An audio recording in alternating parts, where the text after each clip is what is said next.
Thank you. Thank you, Sam. And thank you, Shudji.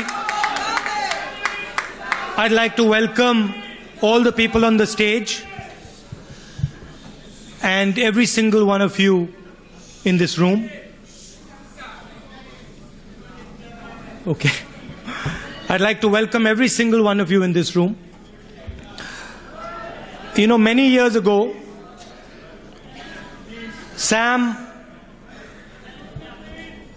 came to India and he told you the story of Indira Gandhi ji listening to his presentation. I think, Sam, it was 1982? 1979. I think you came again in 1982.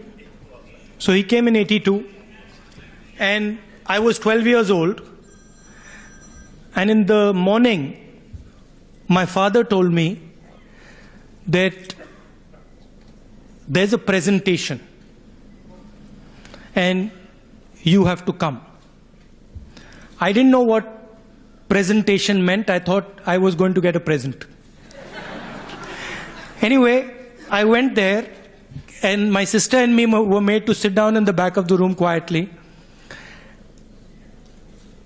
And we sat there for 6 hours. And Sam and my father discussed computers. I didn't quite understand what a computer was. Nobody actually in 1982 really understood what a computer was. To me, it looked like a little box with a TV screen on it. And frankly, I didn't like that presentation because as a little kid, I just couldn't stand the fact that I had to sit there for 6 hours. And 4 or 5 years later, I started to see the result of that presentation.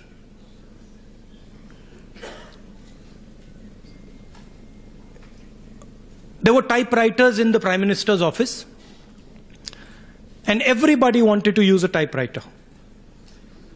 And Sam and my father said to the Prime Minister's office that we have to move to computers. And everybody said, no, we like our typewriters, we don't want computers. So in Sam and maybe my father's typical style, they said, fine, you can keep your typewriters, but what we are going to do is we are going to replace them with computers for 1 month. And after 1 month, we will give you your typewriters back. They gave them the computers for 1 month. And then after 1 month, they said, okay, now we are bringing your typewriters back. And everybody started to fight. No, we don't want our typewriters back. We want the computer.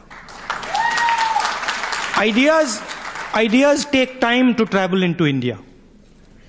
But when an idea is good, India understands it very quickly and uses it and shows the world how it can be used. I've been talking to Sam, and I made a point to him in the car, and he said, oh, I had never thought about that. You're all non-resident Indians. The Congress movement, the original Congress movement, was an NRI movement. Mahatma Gandhi was an NRI. Jawaharlal Nehru came back from England. Ambedkar, Azad, Patel, these were all NRIs. Every single one of them went to the outside world, saw the outside world, returned back to India, and used some of the ideas that they had got and transformed India. I'll go even further. The biggest success in India, our friends in the BJP say nothing happened, but one of the biggest successes in India, the milk that most of India drinks, it was a man called Mr. Kurian. He was an NRI. He came back from the United States and he transformed India. Sam is another example. And there are thousands and thousands of examples that we have not recognized. So before I even get into the depth of my speech, I want to tell you that I went from San Francisco to Los Angeles, to Washington, to New York. I addressed people in Berkeley, in Princeton. And wherever I went, you made me feel proud to be an Indian.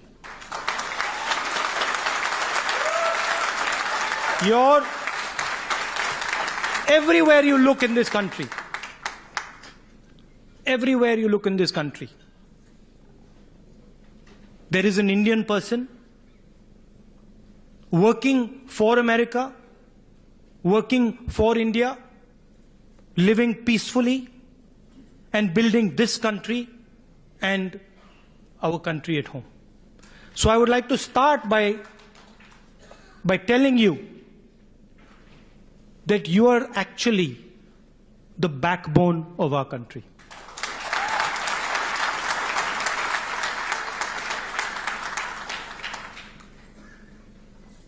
Some people view India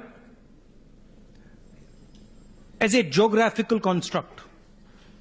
They view India as a piece of land. I don't view India as a piece of land.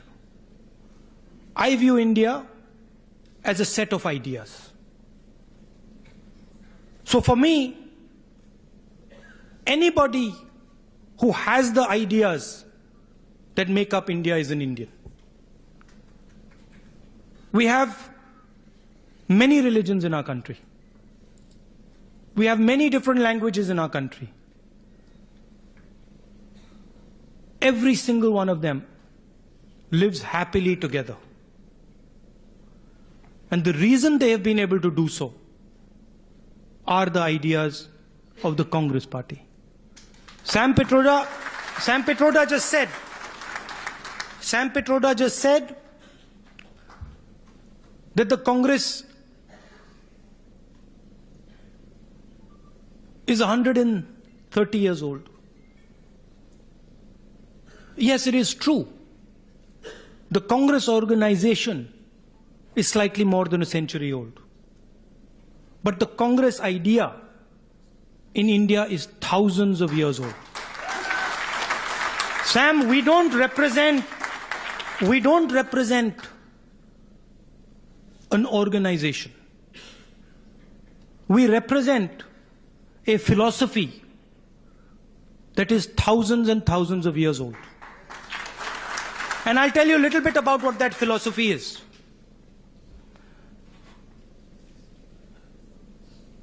What did Gandhiji actually fight for?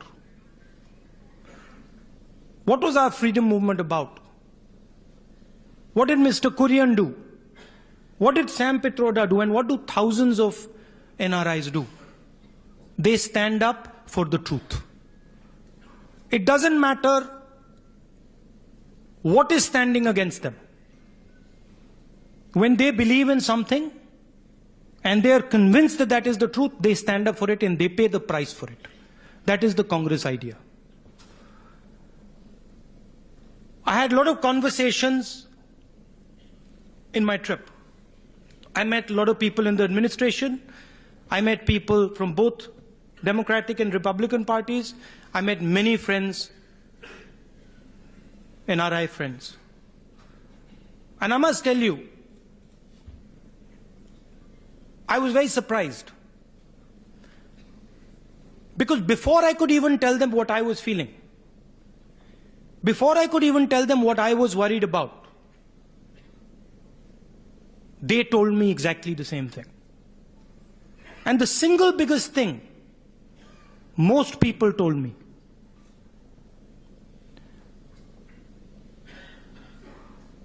what has happened to the tolerance that used to prevail in India?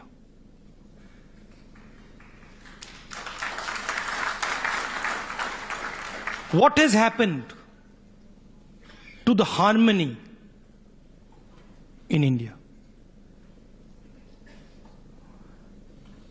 There are a couple of challenges that India is facing. The single biggest challenge, and I'll give it to you in numbers, 30,000 youngsters come into the job market every single day. That means within 24 hours, 30,000 new Indian youngsters come into the job market. Today,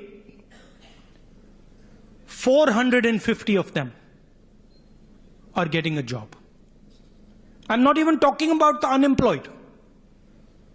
I'm saying that every single day 30,000 new people come in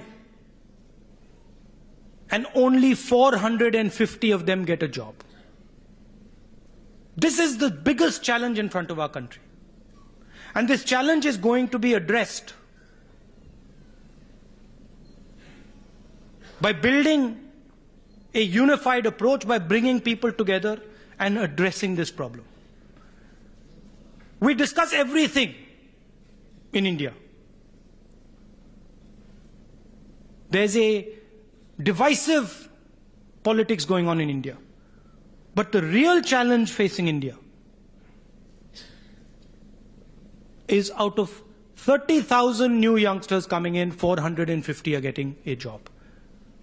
You can imagine, as this process continues, what the result will be. India simply cannot give its youngsters a vision if it is unable to give them a job. The Congress party has a vision to solve this problem. And I will tell you a little bit about this vision. Currently, the entire focus is on 50 or 60 really large companies. We believe that if you are to create millions and millions of jobs in India, it has to be done by empowering small and medium businesses. It has to be done by empowering entrepreneurs. Second, I'll give you another number. 40% of India's vegetables rot. Agriculture can simply not be ignored. There are people from Punjab here. You will understand, yeah, there you are. You will understand exactly what I am saying. Agriculture is a strategic asset. We need to build agriculture. We need to develop a cold chain. We need to put food processing plants near farms. And we need to empower Indian agriculture. We can get millions of jobs if we empower our farmers.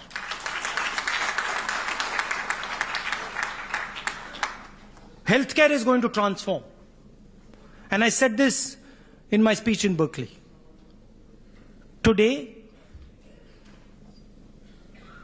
all the information in healthcare is in the doctor's memories. Tomorrow, all that information is going to be on computers.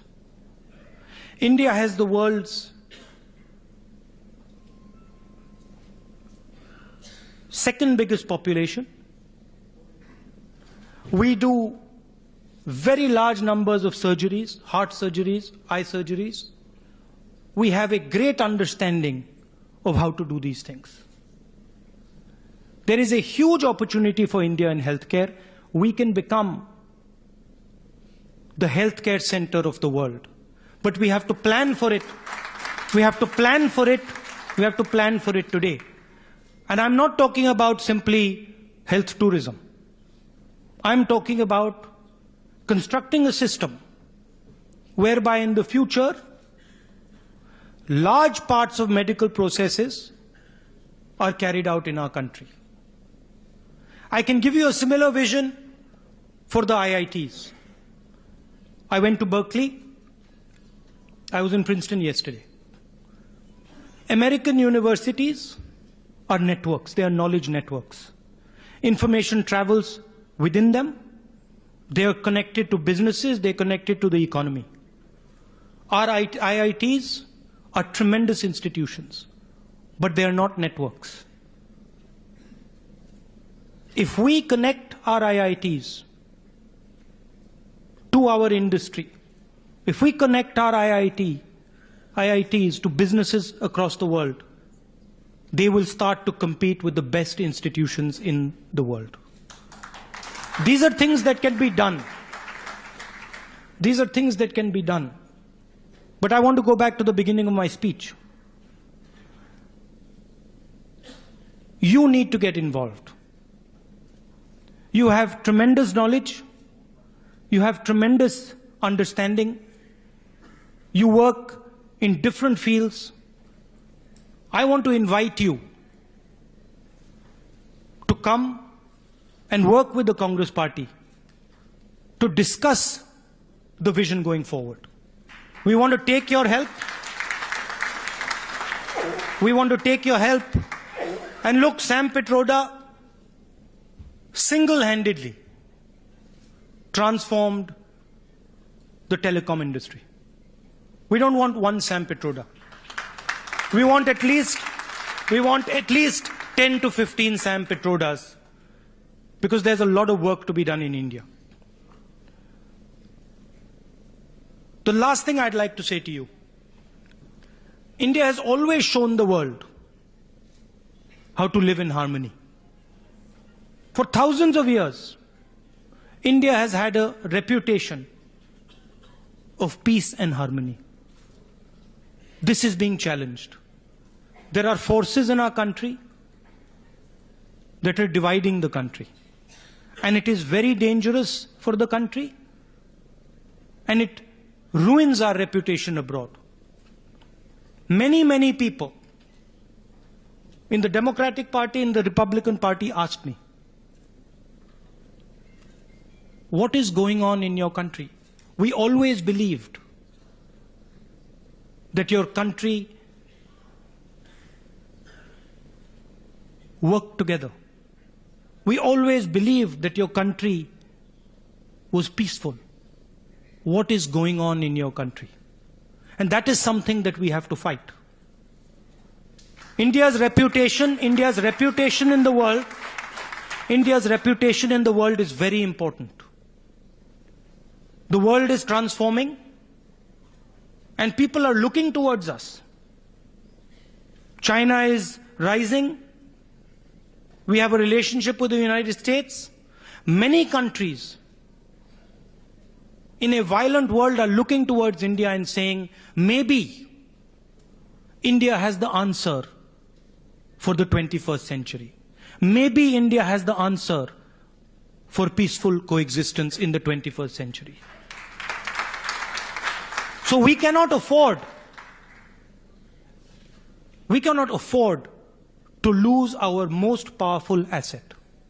Our most powerful asset is that 1.3 billion people lived happily, non-violently, peacefully. And the world respected us for that. And this is something that as Congress people, every single one of us has to defend. India is a country that belongs to all its people. Doesn't matter who they are. I can see my Sikh brothers. I can see people from different states. India does not belong to any one of you. India belongs to this entire room. India belongs to every single one of us, and that is what the Congress Party is.